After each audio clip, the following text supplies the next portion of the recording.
Bem-vindos e bem-vindas à Lei da Paridade. Cá estamos, todas as semanas, comigo, Adriana Cardoso, com a Leonor Rosas e a Maria Castelo Branco. E ouviram bem, é um programa de comentário político feito por 3 mulheres jovens.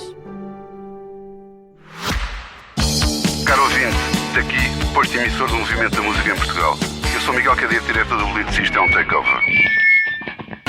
É isso mesmo, o podcast Posto Emissor tomou conta deste podcast que agora estava a ouvir. E temos um convite muito sério para lhe fazer. É para uma festa, diria mesmo uma grande festa. Vai ser no dia 12 de dezembro, na Mel Arena. E os bilhetes já estão à venda. O motivo desta celebração, 40 anos da Blitz. Isso mesmo, 40 anos da melhor música portuguesa, com concertos muito especiais dos Chutes e Pontapés, Capitão Fausto, Maro e Gisela João. O que vai poder ver, ouvir e sentir ao vivo é algo que promete ficar para a história, para a da Blitz e para a sua. Contamos consigo? E bom, estamos a gravar, como vos tínhamos dito, da forma mais atualizada possível. Estamos a gravar na manhã de quarta-feira, o que significa que já sabemos quem ganhou as eleições americanas. E embora todos os dados e todos os círculos eleitorais compatíveis, que não se chamam círculos eleitorais nos Estados Unidos, chamam-se counties, mas todos os counties nos Estados Unidos ainda não estão, a votação não está completa, mas não existe nenhum caminho de vitória para Kamala Harris. Portanto, Donald Trump é o 47º presidente dos Estados Unidos, depois de ter sido o 45º presidente dos Estados Unidos, depois de uma tentativa de insurreição durante a presidência de Joe Biden, e é também, possivelmente, o primeiro presidente republicano desde Bush pai a ganhar o voto popular, o que é absolutamente chocante. Donald Trump pode ainda ganhar o voto popular. A par dos diferentes estados, e é importante dizer que existiam 7 estados-chave, e nestes são o Nevada, o Arizona, a Geórgia, a Carolina do Norte, Michigan, Wisconsin e Pensilvânia. Kamala Harris não ganhou nenhum. Neste momento, Donald Trump está projetado para ganhar todos. Para além disto, também não são eleições, é muito preciso fazer essa pedagogia, não são só eleições para a presidência dos Estados Unidos, são eleições também para o Congresso americano, que é dividido pela Casa dos Representantes e pelo Senado, e neste momento projeta-se, e já está, primeiro já está decidido que o Senado virou completamente para republicano, e projeta-se com uma grande probabilidade que a Casa dos Representantes também fique republicana. Isto significa que, pela primeira vez em muito tempo, vamos ter uma presidência republicana, uma Casa dos Representantes republicana, um Senado republicano e um Supremo Tribunal muito tiltado para o lado republicano. Eu vou começar por ti, Maria, sendo que diria para fazeres o rescaldo que tu considerares, mas para te fazer uma pergunta muito específica. Não devíamos nós começar a aceitar que qualquer tipo de avanço relativamente ao aborto, eu já nem digo, eu até acho que manter como está, porque acho que com toda esta panóplia que eu acabei de dar, é muito provável que tenhamos um conjunto de regressão e de regressões em matérias de direitos fundamentais e civis, desde já o aborto e o direito a voto, mas para além disso, não achas que nas próximas décadas vai ficar mesmo impactada a capacidade dos Estados Unidos avançarem e progredirem? Isso é uma ótima questão para começar, e é uma péssima questão ao mesmo tempo. É dramático, não é? Esta noite foi uma noite dramática, intensa para quem está a acordar e a ver os resultados. Bem-vindos a esta realidade, parece um fever dream. Eu achava que estava a sonhar. Não, mas repara, eu também, como não dormi, exatamente, eu também achava que estava a ter um sonho. Comecei a ver os resultados, porque os resultados são tão graves e já lá vou, mas para responder de forma direta à tua pergunta, claro que sim, houve um bom sinal de Donald Trump, mas é um bom sinal dentro do horrível, não é? Porque Donald Trump durante a campanha não acredito que vá recuar, porque houve muitos estados em que ele ganhou que aprovaram o referendo ao aborto, isto quer dizer que aprovaram a possibilidade, e houve muitos estados que aprovaram a possibilidade de incluir o direito ao aborto na sua Constituição. A Flórida, por exemplo, não é um deles, que é um problema grande. A Flórida virou ainda mais republicana. Mas há um problema, apesar de Donald Trump, ou seja, apesar de Donald Trump, vocês vão ter que me dar o desconto aqui, porque a minha Adriana, creio eu, a Adriana já esteve 3 horas no ar. Estarei mais. Mas estamos assim sem dormir.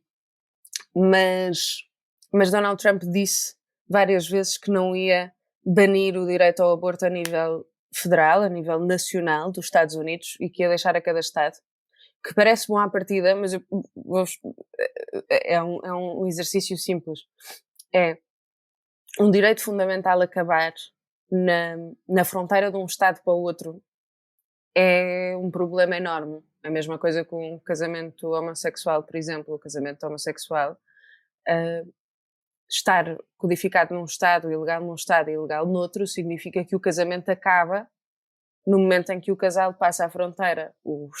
Ser ilegal num Estado o aborto e ser legal noutro Estado significa que no momento em que eu passo a fronteira deixo de ter direitos fundamentais sobre o meu corpo enquanto mulher. E isso é uma regressão enorme nos Estados Unidos e uma consequência muito real destas eleições. Mas eu queria, isto para te responder à tua pergunta de forma direta, mas eu queria só partilhar aqui convosco a minha...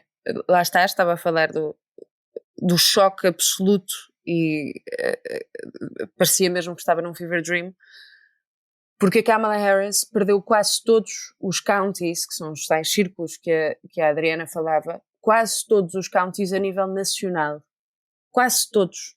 Há um county que ela ainda está a manter na Geórgia, mas sem ser isso, ela está a perder tudo. Isto parece, estávamos a brincar há pouco em off, isto parece...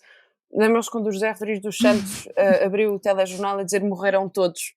Isto parece isto, morreram todos. Perderam todos. Ou seja, ela perde tudo.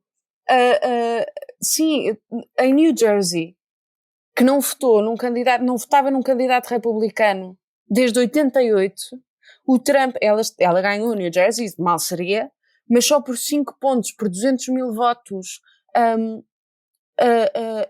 em New York. Kamala Harris tem 4 milhões de votos só, 5 milhões para o Trump. Ela perde 700 mil votos no Texas.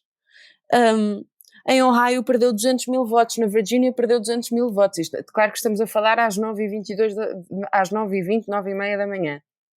Portanto, os números podem mudar, mas a Flórida perdeu 600 mil. A Flórida é um caso à parte, não sei se podemos falar numa segunda ronda, falarei disso. Em Illinois perdeu 700 mil votos, na Pensilvânia perdeu 200 mil votos, no Minnesota 200 mil votos. Os homens latinos passa de 36% o Trump para 54%, ela cai, a Kamala Harris cai face ao Biden, ela perdeu face ao Biden em quase tudo, em quase todas as demografias, menos nas mulheres. Mas negras, em quase todas as demografias, as mulheres latinas, a diferença encurtou face a 2020 também, passou de 39 pontos para 25 pontos percentuais, ela perde nas mulheres latinas também, tem uma queda potencial entre eleitores negros a nível nacional de 92% do Biden para 86% agora, eleitores negros, ela é uma candidata de um focus group, em que perde eleitores. O voto negro no Wisconsin, o Trump aumentou de 8% para 24%, e portanto isto são resultados avassaladores.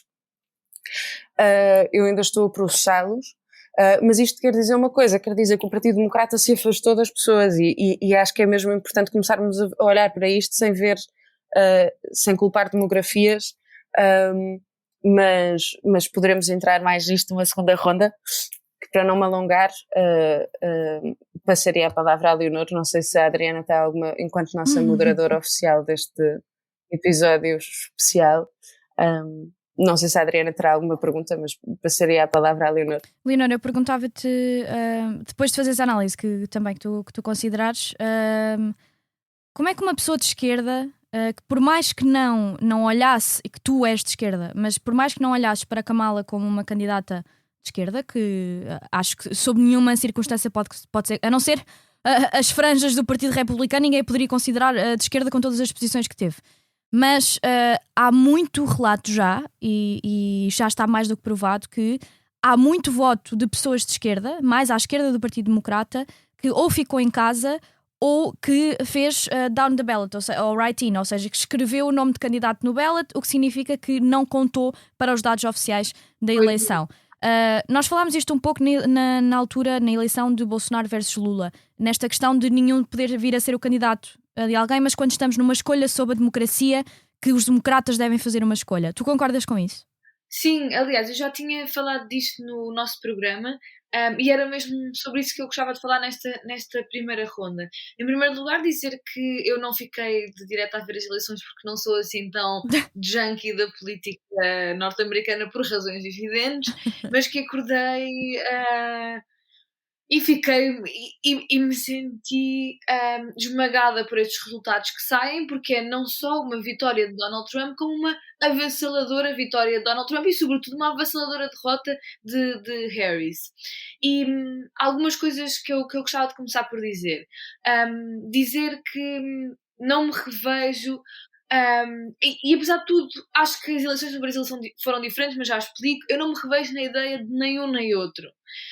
Mesmo para as pessoas que são de esquerda mais radical, eu acho que não é indiferente a vitória de Kamala ou de Trump, exatamente porque uma vitória de Donald Trump é uma vitória de um candidato fascista, de um candidato da extrema-direita mais radical, que atenta contra os direitos das mulheres, um candidato racista, xenófobo, várias vezes acusado de abuso sexual, e que tem uma política ambiental absolutamente desastrosa e que vai empurrar o nosso planeta com ainda mais rapidez para o desastre climático, e acho que não é indiferente.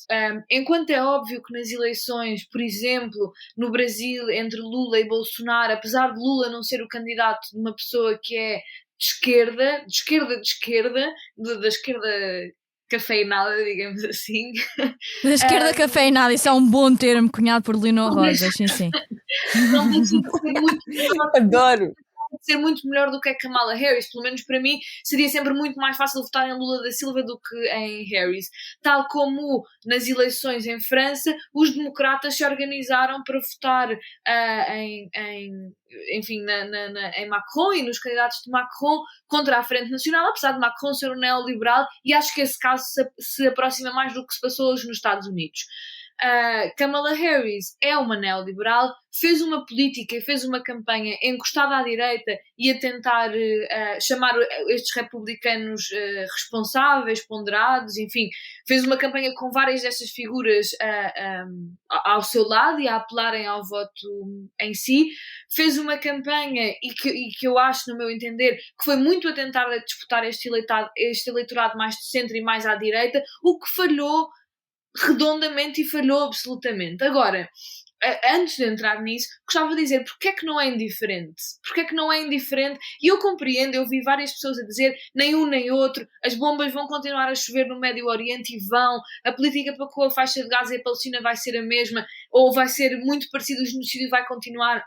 Isso é verdade. Os Estados Unidos são uma potência inerentemente neoliberal e maligna nos últimos anos. Estou 100% de acordo com isso. Agora, não deixo de achar que na mínima diferença que existe entre estes dois candidatos, uma pessoa de esquerda e um militante socialista tem de fazer uma escolha. E acho que essa escolha era entre uma candidata neoliberal, encostada à direita, com uma posição negativa sobre a Palestina, é certo, mas que apesar de tudo defende direitos sexuais e reprodutivos para as mulheres e para as pessoas com útero, uma candidata que apesar de ter um passado de encarceramento e muito duvidoso sobre o que ela fez ao nível do sistema judicial, não deixa de ser não é uma supremacista branca como é Donald Trump, que aliás até num comício disse uma coisa que me deixou um bocadinho assim, aqueles dog whistles de extrema-direita, dizer podia estar na praia a bronzear my beautiful white skin. Quer dizer, isto é um piscar de olhos um piscar de olho aos supremacistas brancos, que ele é um supremacista branco. Quer dizer, eu acho que há diferenças fundamentais que nos devem levar a votar num e no outro. Já agora, os dois empurram, tanto democratas como republicanos, empurraram o planeta para o desastre climático, mas sem dúvida Donald Trump falo-á, e com esta nova agenda e esta nova administração que será previsivelmente muito mais radicalizada e muito mais baseada na lealdade cega a Donald Trump, pior do que seria a de Kamala Harris. E terminar só dizendo o seguinte, que é, uma vitória de Donald Trump é uma vitória de um fascista no país, infelizmente, mais poderoso do mundo. É a vitória de um partido que está completamente controlado pela extrema-direita, contra os direitos das mulheres, das pessoas racializadas, ultra neoliberal, com um milionário sinistro ao seu lado, e acho que Trump é sinistro, a sua administração, o seu gabinete será ainda mais sinistro e é um péssimo sinal para o mundo. E apesar de todos os defeitos, é com grande tristeza, e sei que há muita gente de esquerda que pode não concordar com isso, que vejo que Kamala Harris perdeu as eleições, porque apesar de tudo era definitivamente o menor dos dois males, tal como o Macron contra Le Pen foi. E, bom, Adriana, tenho uma pergunta para ti. Eu sei que és a nossa moderadora, mas vou-te fazer uma pergunta porque acho que mereces, no bom sentido. Tu dizias há uns meses, quando Tim Walz foi escolhido, que o Shapiro teria sido uma muito melhor opção porque ganharia a Pensilvânia.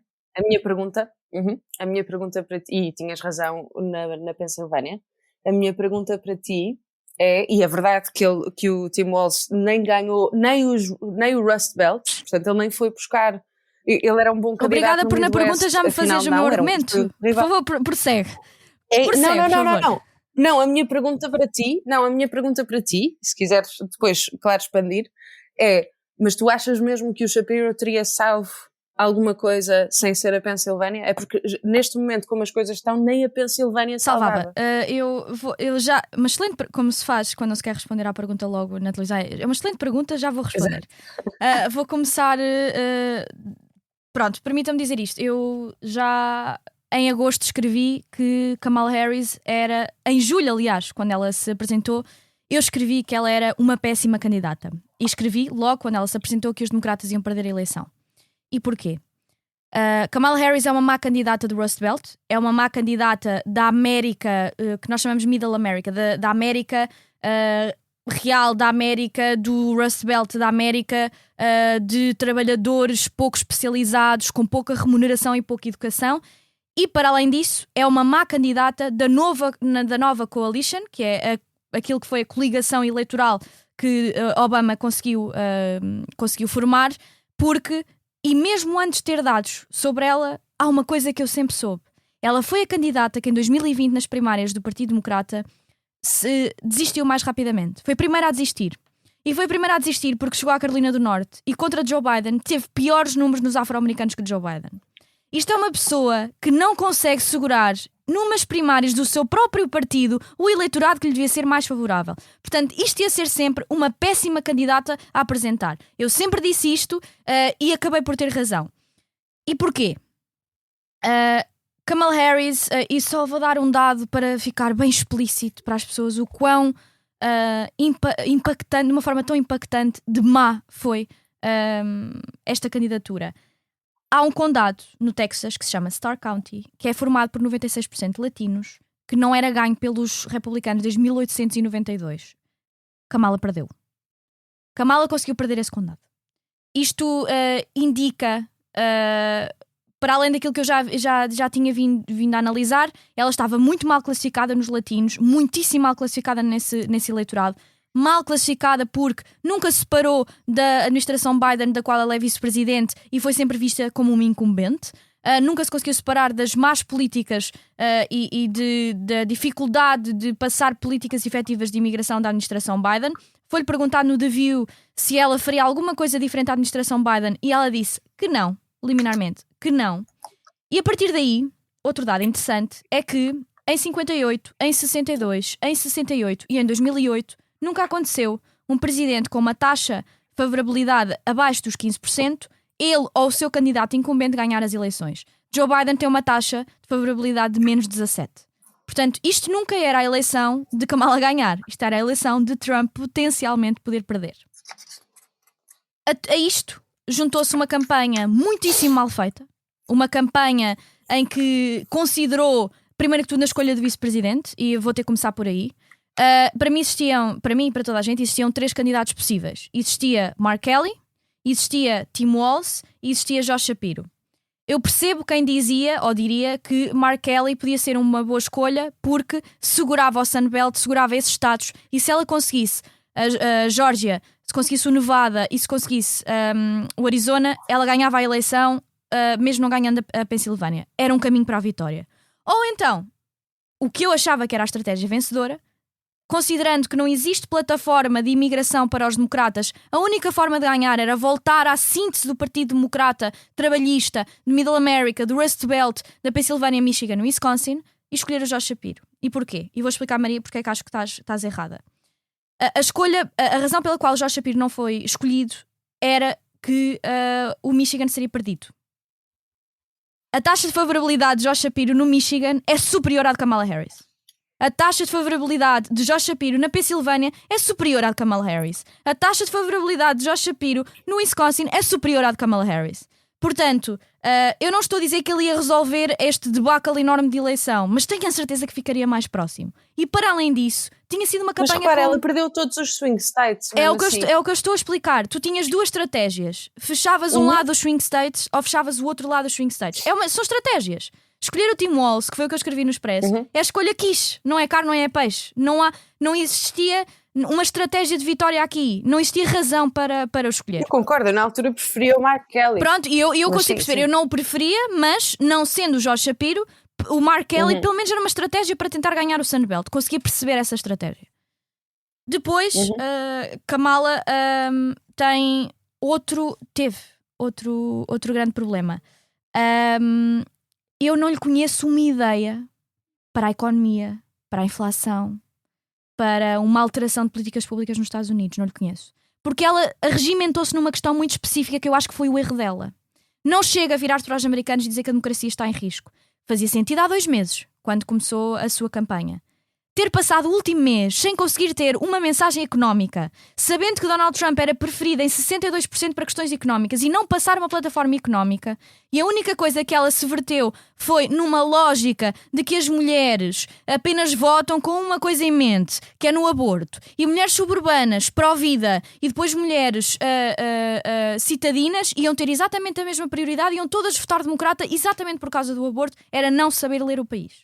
Não era saber ler o país. Eu sempre achei que o aborto, a decisão de Dobbs, a decisão Roe v. Wade não iam ser os principais fatores de decisão nestas eleições. E não foram. As principais razões de voto nestas eleições foi a economia e foi a migração. E vou terminar assim, nesta primeira ronda.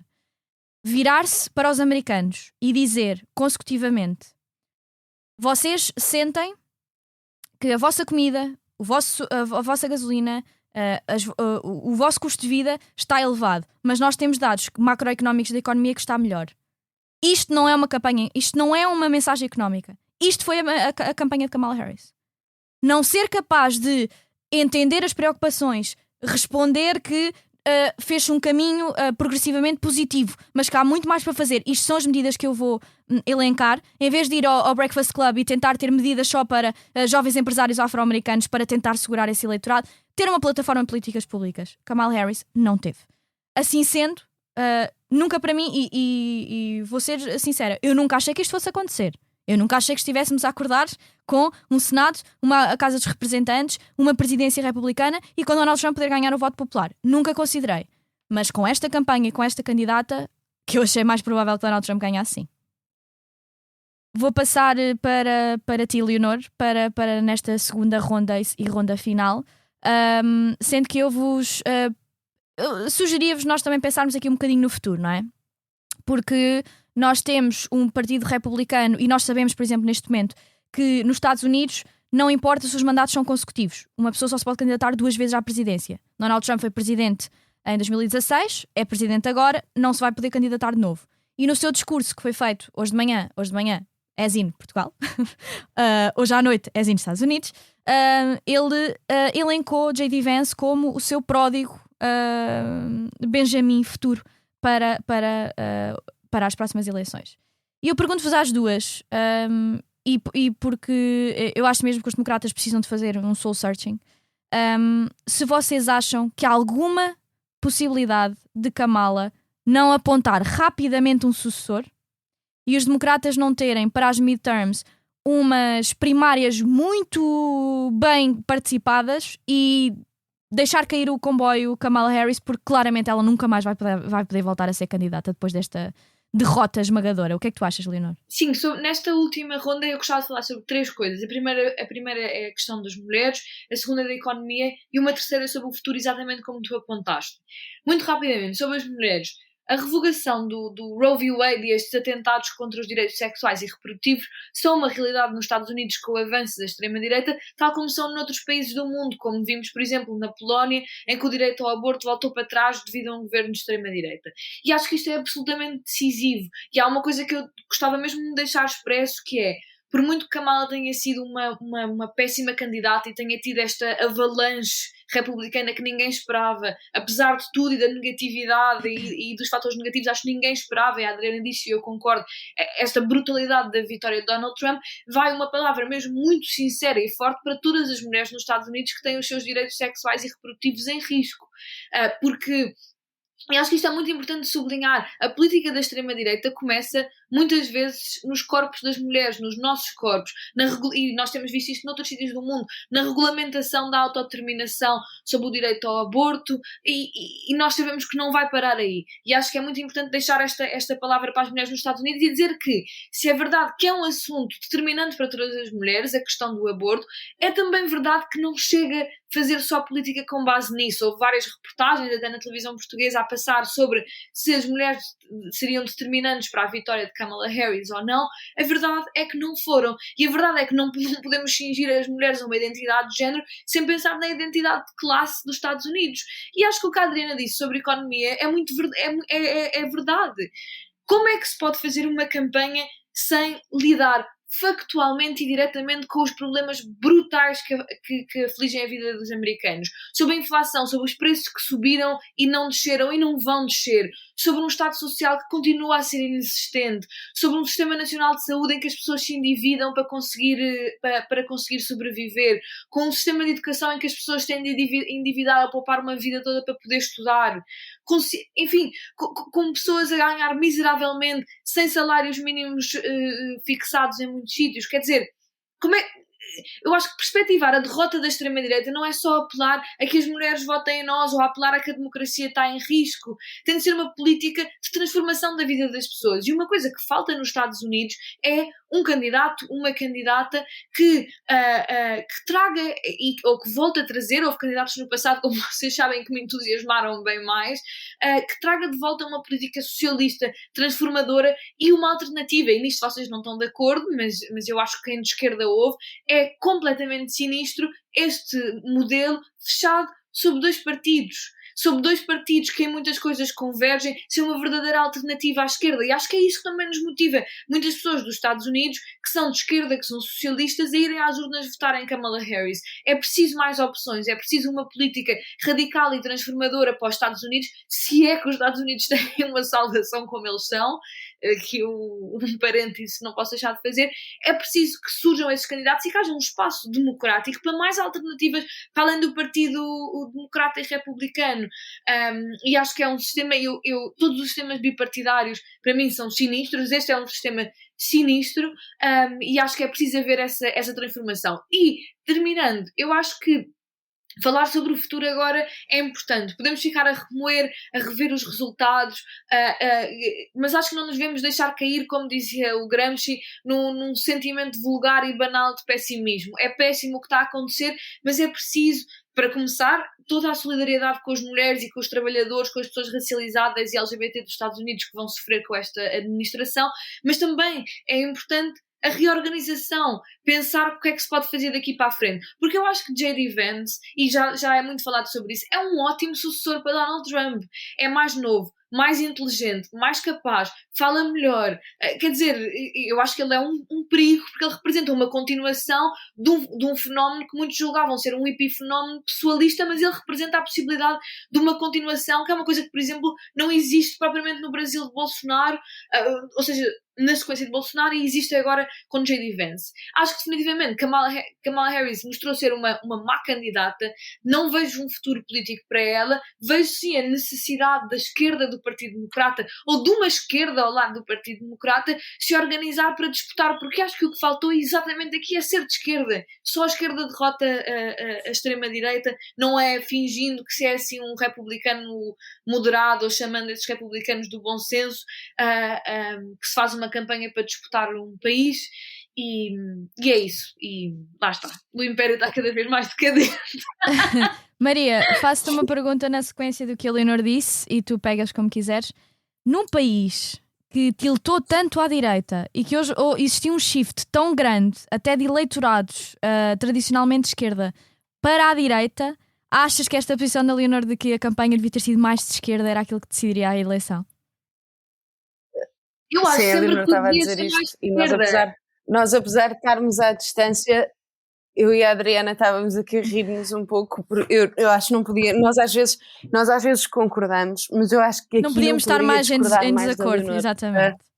Não podíamos mesmo É bom estar mais em sinal. desacordo, porque eu discordo assim, é ótimo sinal, quer dizer, não sei, mas só sobre isso, porque, Leonor, tu dizias que era preciso estar mais à esquerda, eu acho que é precisamente isso que falhou, que fez com que esta campanha falhasse de forma tão brutal, porque quando temos um partido republicano a virar cada vez mais à direita, com J.D. Vance, que em 2016 chamava ao Trump o Hitler americano, agora alinhado com Trump, com o partido republicano todo aos pés de Donald Trump, apesar de grandes figuras do Partido Republicano terem declarado apoio a Kamala Harris, mesmo assim Kamala Harris é derrotada, lá está, e eu digo, continuo a dizer, a esta hora, o que nós sabemos é que é em todos os counties, menos num county na Georgia, são do Donald Trump, todos, no país inteiro.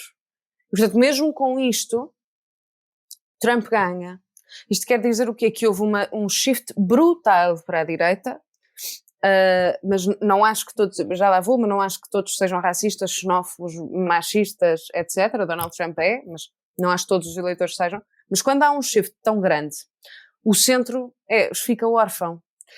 E o problema do Partido Democrata foi que não conseguiu captar bem o centro. Já houve uma altura em que o Partido Democrata conseguia falar para a classe trabalhadora suburbana, numa altura em que Joe Biden, basta olharmos há 4 anos, Joe Biden conseguiu fazer isso. Os resultados dizem claramente, e falávamos aqui há pouco em off sobre isto, dizem claramente que o Partido Democrata não conseguiu falar para essas pessoas. O Partido Democrata ficou demasiado preso numa lógica que eu não acho saudável em democracia, percebo a lógica, mas acho muito complicada, que é, ele é fascista, e é fascisoide, de facto, e portanto, ou estás connosco, ou és fascista também. Isso exige um grau de pureza ideológica, quase religiosa, que a maior parte dos americanos não quer saber. Quando nós olhamos para Rhode Island, que é democrata, e vemos que a Kamala Harris perdeu votos nos subúrbios democratas de Joe Biden, de população branca trabalhadora, então tu não tinhas que virar mais à esquerda, tu tinhas que virar mais ao centro, tu tinhas que dizer às pessoas, e a Adriana dizia bem, porque é que elas veem uma inflação a subir through the roof, como eles dizem. Porque é que as pessoas vão ao supermercado e veem os preços mais altos? O Joe Biden não conseguiu explicar a sua política económica. A economia está melhor, sim, mas o Biden falhou redondamente na explicação da economia às pessoas, das suas políticas às pessoas, falhou redondamente em explicar às pessoas que a inflação vinha do Covid, em grande medida, e dos gastos brutais que o Trump fez para tentar acalmar a inflação enquanto ainda era incumbente. Falhou em tudo. Isto é uma falha enorme do Partido Democrata, e não é porque deveria ter estado mais à esquerda, é porque deveria ter estado mais ao centro. O Partido Democrata está demasiado identificado com aquilo que é horrível, mas que os americanos chamam woke politics. Isto tem que mudar no Partido Democrata. E para falar mais à frente, ou seja, já passando aqui para o futuro, para pegar um pouco na tua pergunta anterior, Adriana, eu acho que é muito otimista, e percebo que estamos numa perspectiva gramsciana da Leonor, de um pessimismo otimista, mas eu acho mesmo que é muito otimista nós pensarmos numas eleições em 2028, mas entrando num otimismo e na manifestação para eleições em 2028, J.D. Vance é um candidato óbvio, e não me surpreenderia se começássemos a ver algumas figuras democratas tipo George Shapiro, tipo Andy Bashir, tipo o Buttigieg a começar a entrar em campanha já para 2028 do lado democrata.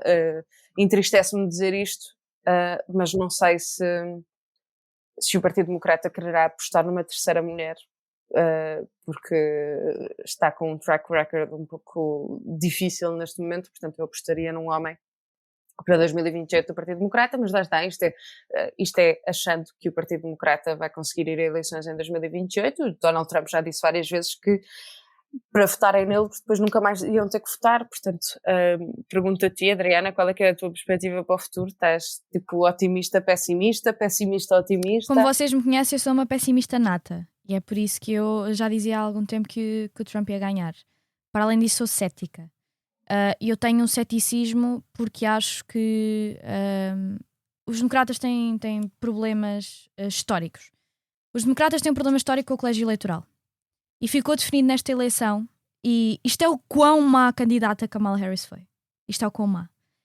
A única coisa que os democratas tinham a seu favor, que era, até quando os republicanos ganhavam a presidência, os democratas tinham ganho o voto popular, Kamala conseguir perder o voto popular. Isto... ainda não sabemos com certeza. Mas está tudo... mesmo que ela ganhe a Califórnia toda, e há votos republicanos na Califórnia, acho muito difícil.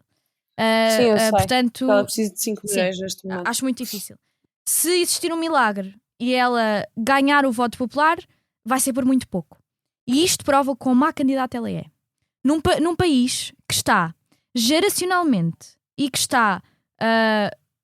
e é dito que todas as questões, relativamente a todas as questões essenciais que os americanos, a nível popular, tiltam mais para o lado democrata, ela conseguir perder o voto popular é a prova do quão má candidata ela foi. Eu tenho dito isto e acho, sinceramente, que um grande conjunto de pessoas já tinha decidido que Donald Trump não era o seu presidente. Mas Kamala Harris não os conseguiu convencer que ela era a presidente deles. E acho que muitas pessoas, acho que ela não segurou a base, e acho que os democratas têm que começar a aprender a serem mais profissionais, coisa que os republicanos sempre foram. Nós dizemos muito em política americana, Republicans fall in line, Democrats fall in love. Os democratas começam sempre a panicar perto das eleições, quando chegam perto, depois acham sempre que vão ganhar, e nunca estão mesmo com o dedo na mobilização dos candidatos. Só para vos dar um número, a campanha democrata bateu por dia, nesta última semana, a 100 mil portas na Pensilvânia.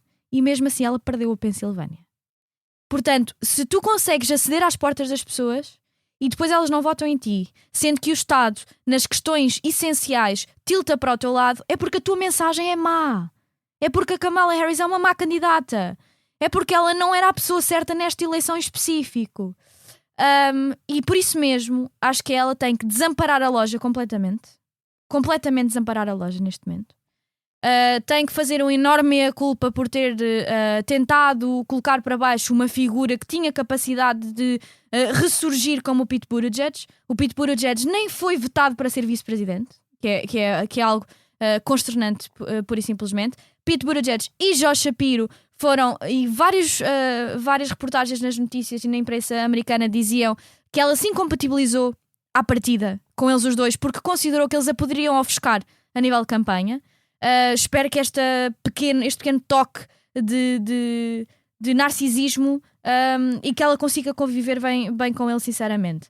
Também queria dar uma palavra final e antes de passar às sugestões, queria dar uma palavra final sobre aquilo que mais me assusta nesta presidência de Trump. Eu não sei se vocês notaram, mas neste debate, neste discurso em que anunciou a sua vitória, Donald Trump chamou ao palco Dana White, que é presidente da UFC. Nós tivemos, no discurso de aceitação e de declaração de vitória do presidente dos Estados Unidos, desculpem, eu não vou medir as palavras, um bronco machista que tentou unir o voto homem, masculinidade, água dos Estados Unidos, estão-lhe a colocar substâncias para vocês deixarem de ser másculos. Esta pessoa esteve no discurso de anúncio de vitória de Donald Trump. Donald Trump referiu-se a mais duas pessoas: Elon Musk e o Robert Kennedy Jr. E de uma forma muito sucinta. Elon Musk foi o principal beneficiário de contratos públicos nos Estados Unidos para questões de defesa, tecnologia e energia. Esta ideia de que é um grande bilionário e empresário self-made man, quando tem muitos contratos públicos com as empresas dele, tem muito que se lhe diga. Mas também comprova o porquê dele nunca ter sido um agente desinteressado nesta eleição. Claro que ele tinha que apoiar Donald Trump, porque quando ele teve mais contratos em seu nome foi durante a presidência de Trump. Portanto, claro que na suposta democracia mais avançada do mundo é assim que se joga a nível de eleições. E vou terminar com este ponto sobre o RFK. Ninguém fala disto, eu falei disto há pouco no ar, ninguém fala disto, mas eu, como sou de saúde, tenho que dizê-lo. O RFK foi apontado e foi dito por ele próprio que Donald Trump o vai colocar à frente das agências de regulação de saúde nos Estados Unidos, a FDA e outra agência que regula, por exemplo, a água potável nos Estados Unidos. RFK isto é uma factualidade, é responsável por mortes por causa da desinformação que lançou.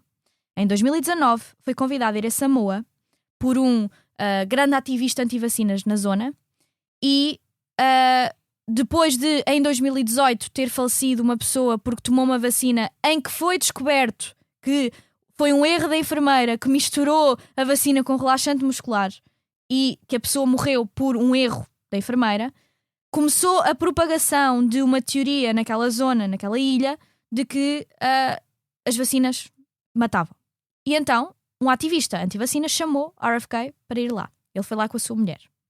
Depois do tempo que ele lá esteve, passado 6 meses, existiu um grande outbreak de sarampo na ilha. São 200 mil pessoas que vivem lá. Morreram 83. Destas 83, todas eram jovens e crianças. E eles morreram porque não foram vacinados para o sarampo. A desinformação dele, o que ele diz sobre vacinas, o que ele diz sobre tratamento médico, matou pessoas. E temos um presidente americano que o quer colocar à frente das agências de regulação dos Estados Unidos.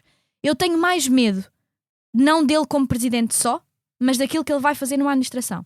As grandes figuras como John Bolton, o Mattis, até mesmo o Mike Pence já não existem. E eu tenho muito medo com o que é que ele vai popular a administração dele. Porque antes ainda existiam algumas pessoas sérias para fazer checks and balances, neste momento eu não acho mesmo que existam. E para não acabar este episódio com esta minha nota quase fúnebre, vou-vos perguntar as vossas sugestões e começava contigo, Leonor. Bem, de facto terminamos num tom um bocadinho desanimado e só para dizer antes as recomendações, concordo completamente com o que tu acabaste de dizer, que é o medo continua para ver quem é que são as personagens, assim, as figuras horrendas que vão popular esta administração. Mas passando à minha recomendação, eu gostava de vos recomendar uma exposição chamada Desconstruir o Colonialismo, Descolonizar o Imaginário, o Colonialismo em África, Mitos e Realidades, que inaugurou no dia 29 de outubro no Museu Nacional de Etnologia, e é uma exposição que procura de forma muito direcionada ao público geral, desconstruir alguns dos mitos fundamentais sobre o colonialismo português, nomeadamente esta ideia de que fomos colonizadores benignos, a ideia de que Portugal está em África há 500 anos, as ideias fundadoras do lusotropicalismo, e tem vários painéis que cobrem a história de Portugal e dos países que colonizou, dos territórios que colonizou, especialmente desde o século XIX até ao 25 de Abril e às descolonizações e até hoje, e recomendo muito esta visita e recomendo também que levem os vossos amigos com opiniões problemáticas sobre o passado colonial português, porque acho que é uma ótima forma e uma ótima ferramenta para este debate público, especialmente entrando nós agora em breve em 2025 e celebrando os 50 anos das descolonizações formais dos territórios colonizados por Portugal. E tu, Maria? Eu recomendo 2 livros que são muito diferentes, mas acho que devem ser lidos em complementariedade. E o primeiro é Cynical Theories, da Helen Pluckrose e do James Lindsay, que são 2 teóricos à esquerda, mas que estão a criticar o desvio para políticas identitárias da esquerda, aspas, americana, dos democratas, e de como isso pode impactar as eleições. Eles já escreveram este livro há uns anos e parece-me que agora estamos a ver o resultado direto. Mas o outro, que também é muito importante para balançar um pouco isto, é Um Outro País, do James Baldwin. Grande livro. Que é um grande livro. É um grande livro e é um grande homem. E acho mesmo que estes 2 devem ser lidos em conjunto, que é para não ficarem de repente com este primeiro livro, Radicais Antipolíticas Identitárias. Depois podemos falar mais disto em episódios à frente, mas acho que se lerem um pouco, pelo menos a preview de cada um, acho que vão perceber. E tu, Adri, o que é que sugeres para este dia pouco iluminado? Eu vou sugerir um livro que faz um rescaldo do que se passou em 2016 e que a todas as pessoas que juraram que Kamala Harris ia ganhar os swing states todos, que o leiam. A todas as pessoas que juraram que o aborto ia ser a decisão definitiva nestas eleições, que o leiam. A todas as pessoas que juraram que existe um shift claro nos Estados Unidos e que qualquer pessoa ganharia a Donald Trump, que o leiam. E, interessantemente, foi escrito por J.D. Vance em 2016. Chama-se Hillbilly Eulogy. Na altura em que ele chamava nazi a Donald Trump. É um grande livro. Exato, é um grande livro. Explica a zona. É incrível. Explica a zona, explica a pobreza e o abandono de muitas cidades no Rust Belt.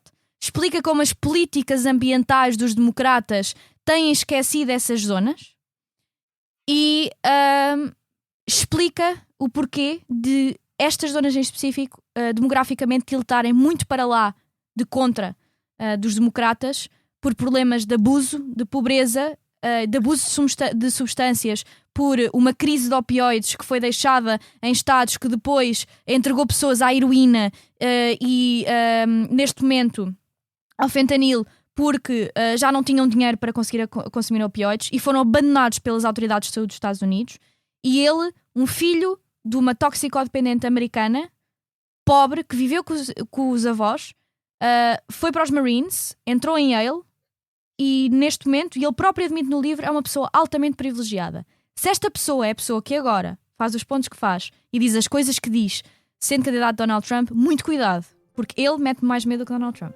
E assim, chegamos ao fim de mais um Lei da Paridade, um programa de comentário político semanal. E como sempre, podem ouvir-nos nas habituais plataformas de podcast e no site do Expresso. Até à próxima semana.